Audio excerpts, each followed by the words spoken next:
l'approbation par le ministre de la Défense Israël Katz d'un plan visant à conquérir toute la ville de Gaza, accompagné du rappel de 60 000 réservistes. Selon la radio militaire israélienne, le pays contrôle déjà 75% de la bande de Gaza et devrait prolonger son opération jusqu'en 2026, ce qui pourrait doucher les espoirs de paix ou de cessez-le-feu réclamés par presque tous les États du monde, sauf les États-Unis.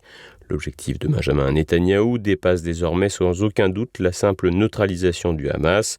Le Premier ministre israélien vise une annexion totale de Gaza, un projet soutenu par son ministre des Finances qui appelle même à l'annexion de la Cisjordanie.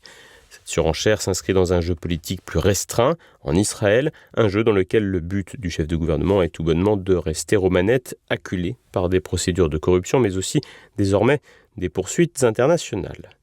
Parallèlement, la situation en Cisjordanie aggrave les tensions. Le projet E1, approuvé mercredi, prévoit la construction de 3400 logements dans une zone stratégique à l'est de Jérusalem.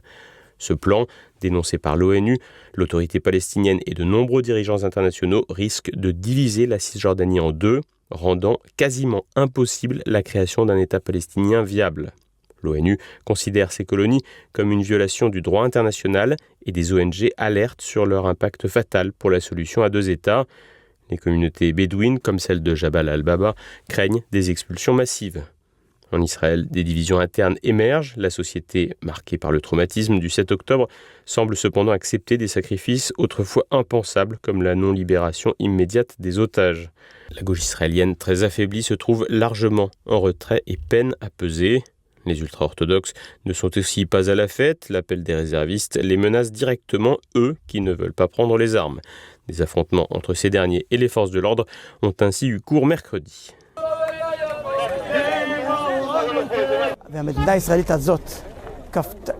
L'État israélien nous impose cela depuis 1 an et demi et maintenant, il est passé à la vitesse supérieure. Il force l'enrôlement dans l'armée, cela concerne tout le monde sans échappatoire. Ce qui compte pour nous, c'est le respect de la Torah et des commandements et non d'entrer dans l'armée, qui est un creuset de laïcité. Quiconque y entre ressort laïque. Sa foi est détruite, son esprit devient hérétique. Des secousses internes qui ne doivent cependant pas voiler qu'aucune opposition intérieure n'est aujourd'hui en mesure de contrecarrer les plans guerriers de Benjamin Netanyahou, d'autant que ceux qui rejettent sa politique ont plutôt tendance à quitter le pays. Ainsi, en 2024, 82 700 Israéliens ont plié bagage.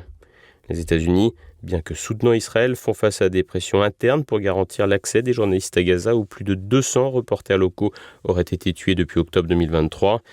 Malgré des condamnations presque unanimes et quotidiennes, la guerre désormais de conquête territoriale menée par Israël se poursuit, alors que plus de 60 000 morts arabes sont recensés par les autorités palestiniennes. Dans un tel contexte, le sommet de septembre pour la paix, notamment initié par la France et l'Arabie saoudite, pourrait bien se trouver tout à fait inutile.